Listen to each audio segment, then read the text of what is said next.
Fire signs, tignan po natin kung ano ang mensahe para sa iyo ngayong araw. Keep in mind po na ito ay general reading lamang, so hindi po lahat ay makaka-relate, so be open-minded. Sa mga hindi pa po nakasubscribe dito sa ating channel, please subscribe na po kayo and pa-like na din po ng ating video. At sa mga nais pong mag-avail ng ating private readings, ng ating Evil Eye Amulet, ng ating TRS Bracelet, makikita nyo po yung link sa description box. Tarot Intentions by Alian Reyes. Okay? Tignan po natin. And by the way, open na po pala tayo for international shipping. So, para sa mga nagtatanong po nung nakaraan, so message na lang po kayo ulit kasi hindi ko na kayo mabalikan. Natabunan na po yung mga message po ninyo. So, tignan natin kung ano po ang mensahe. Ayan, kasi nung nakaraan, nagtatanong po kayo, di ba? Wala pa tayong international shipping noon. But ngayon, mayroon na po.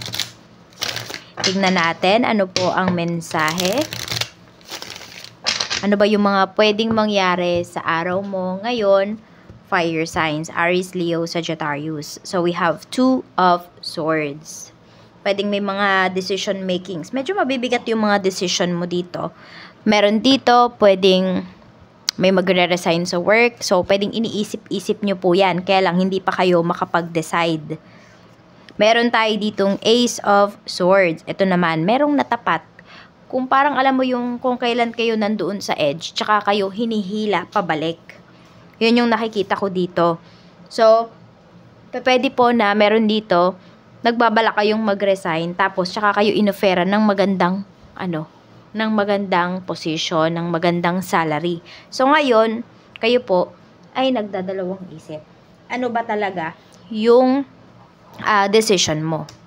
Tignan natin. Meron din palang gustong kumausap sa inyo dito, pero nagdadalawang isip yung tao na yun. Or the other way around. Pwede rin naman fire signs na kayo yung may gustong kausapin, pero nagdadalawang isip kayo kung kakausapin nyo yung tao na yun.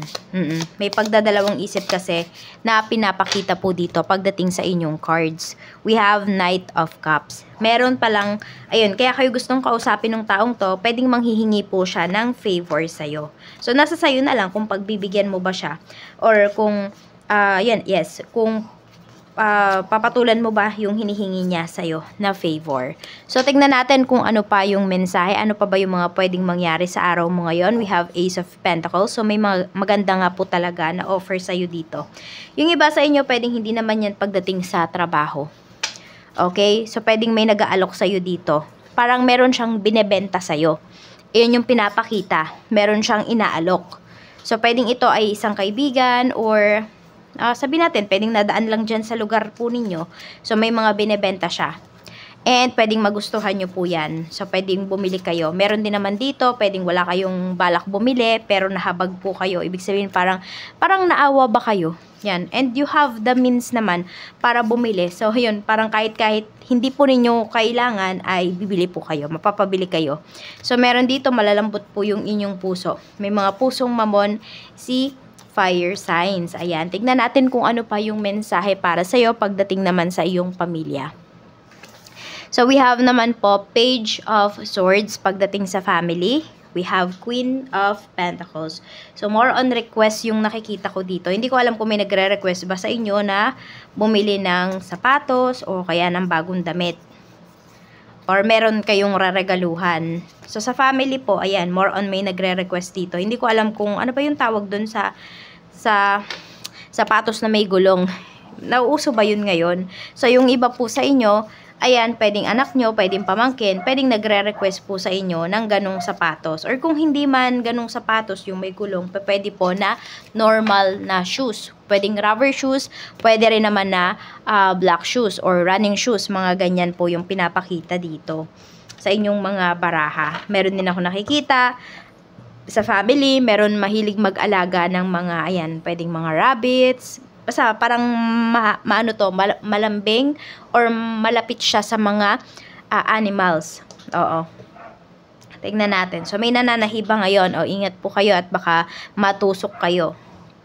Tignan natin. O, meron din dito lumalabo na po yung mata ninyo. So, dati, napapasok nyo pa yung sinulid dun sa karayom. Ngayon, nahihirapan na po kayo. Yung mano-mano talaga. Six of Pentacles. Pagdating naman po sa inyong kaibigan, we have the Chariot. Okay, so pwedeng mga kaibigan mo to or people around you, not just your family. Mayroon tayo ditong Knight of Pentacles. So, may nagyayaya kasi. Ito, pwedeng may nagyayaya sa'yo about sa trabaho, merong nagyayaya sa'yo ditong lumabas ngayong araw. So, we have Knight of Pentacles. Kaya lang yung paglabas kasi na to, or yung pag-alis na to, hindi ko siya nakikita as, as leisure, as pamamasyal lang. Siguro, may kasamang pamamasyal, pero kikita rin po kayo dito. So, kung sino man yung mga nag-aalok sa inyo dito, sino man yung nagyayaya sa inyo, yung tao na yun, pwedeng madiskarte po yun. Nakikita ko dito na pwedeng, kaya kanya sinasama, kasi gusto lang niya na may makasama ba. Alam mo yun, yung parang medyo, sabihin natin, parang dinadamay ka lang niya. Yan. Gusto niya bang may makasama dun sa trip niya, dun sa hahanap niya ng trabaho. More on naghahanap kasi ng trabaho yung nakikita ko dito. Meron din naman dito, pwedeng yayayain kang lumabas kasi gusto niyang mag-relax. So, pwedeng yun ay friend mo naman. So, tignan natin pagdating naman po sa inyong actually, hindi ka naman sasama syempre, no, sa hindi mo kakilala, fire sign. Syempre, given naman po yun. Ang sinasabi ko lang dito is, yung mga tao po na pwedeng hindi nyo naman sila kaibigan, pero parang nakikita nyo sila, colleagues, mga ganun po. Oo. So, tingnan natin. We have 6 of Cups, kasi hindi naman lahat ng tao ay kaibigan po natin. So, gawin natin yung yung labelan natin sila ng ganun. Colleagues, ano pa ba? Kunwari, roommate mo lang sila, yung mga ganun. Classmates. Ano pa? So, 6 of Cups, pagdating to sa love life mo, may nakakamiss po sa'yo. Siguro siya yung gustong kausapin ka. Mukhang may offer sa'yo yung taong to. Meron siyang mahalagang sasabihin sa'yo. Tingnan natin, we have the Hanged One. Kaya lang, pinanghihinaan po kasi ng loob. Ace of Cups. May gusto sa'yo yung taong to, pero, ayun, nagdadalawang isip siya.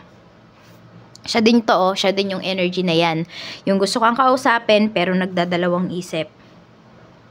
Tingnan natin, okay, magiging kayo ba nung taong to? We have Queen of Wands. Pwedeng ito yung taong minamanifest mo.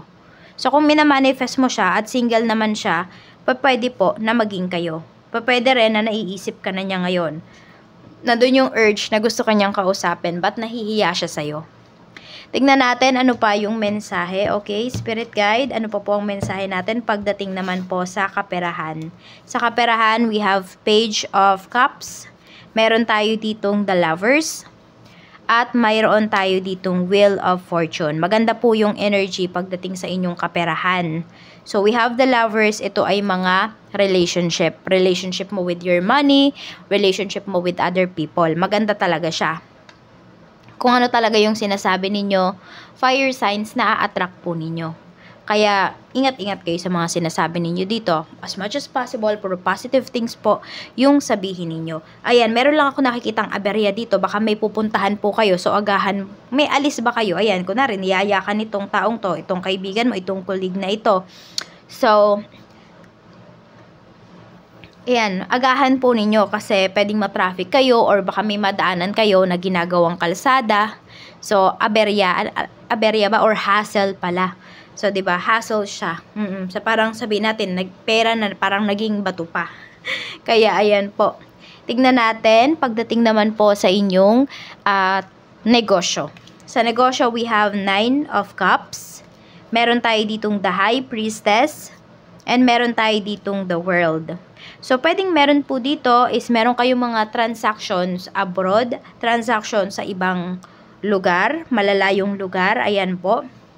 So, meron din ako nakikita dito, maaring may kinukuhanan po kayo na supplier, pero sa malayo nga po talaga siya. Pwedeng sa ibang bansa pa kayo umaangkat ng inyong produkto.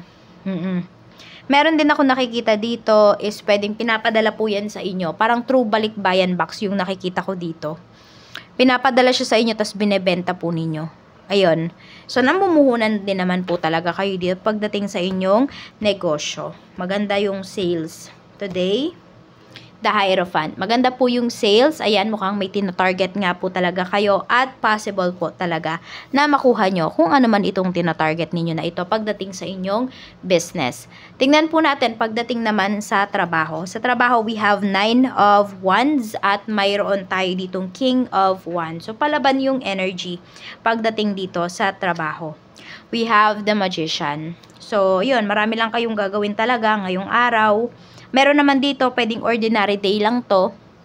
Yun yung akala ninyo, ordinary day siya. Pero, ano pala, full sked pala kayo. Ayan o, 3 of Pentacles.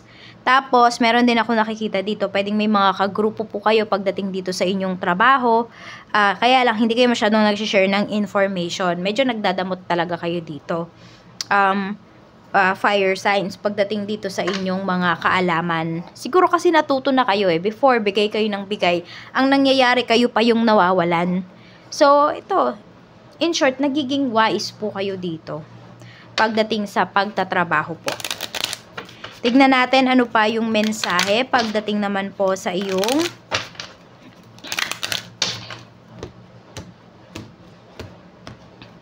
tignan natin. Mensahe pa po natin, we have, your hard work is paying off. Ayan. So, lahat naman daw po ng paghihirap ninyo ay mababayaran yan. May compensation naman daw po yan. Kaya, yun, work smarter lang talaga. Fire signs, Aries, Leo, Sagittarius. Some of you, you will be dealing with Capricorn. Ayan, moon in Capricorn. Or pwedeng yung Capricorn ninyo, yung moon ninyo is in Capricorn. Pwede rin. Departed loved ones. Ayan po. So, may mga bantay po kayo dito. Yung mga loved ones ninyo na maalam na, binabantayan pa rin po kayo. Oo. Kasama nyo pa rin sila. Naririnig pa rin nila kayo. So, yung pa nga sa inyo, nararamdaman nyo po, actually, na meron kayong kasama sa room. Ayan, pag nag-iisa po kayo, pag umiiyak yung iba sa inyo, parang feeling nyo may nagpupunas ng luha nyo, may yumayakap sa inyo. Tingnan natin, medyo kinakabahan tuloy yung iba sa inyo. Tingnan natin, ano pa yung mensahe. Actually, hindi lang naman yan. Even your mga, mga gabay, yung inyong mga spirit guides. Tingnan natin, ano pa po ang mensahe, Archangel Michael. Sabi, your inner guidance is real and trustworthy. Ito po yung inyong prayer. Please help me clearly hear, see, feel, and know the divine guidance that I have asked and prayed for. Allow me to keep my ego out of the way so your wisdom can come streaming through me, for my own benefit and for those around me. So, follow nyo yung intuition ninyo. Marami sa inyo, fire signs, kayo pa po mismo yung nagbablock ng inyong intuition. Sinasabi dito na paniwalaan nyo daw yan kasi totoo daw po yan. Your inner guidance is real and trustworthy. Diba sinasabi ko sa inyo may bantay talaga kayo? Ayan o, nakabantay talaga po sa inyo. Minsan, kung kayo ay clairaudient, sila yung mga, sa kanila nanggagaling yung mga naririnig po ninyo na mga signs na mga napipick up po ninyo. So, tignan natin ano pa yung mensahe para sa'yo. Mensahe pa po natin, Spirit Guide. Mensahe pa po natin kay Fire Signs, Aries, Leo, Sagittarius ngayong araw. So, flexibility. So, kailangan nyo talaga to, lalo na sa mga nagmumultitasking. Sabi, be flexible in your methods. Pero it's ano naman ha, depende kung saan ba talaga kayo. I mean, paano nyo ba bilis yung inyong mga gawain. Sabi ko nga kanina, work smarter. Adapt slowly by using versatility, compromise, adaptation, change, etc. Sabi, be flexible in your methods. Okay, ano ba yung mga strategies po ninyo para mapabilis ang inyong trabaho? So, ito naman po yung inyong lucky numbers.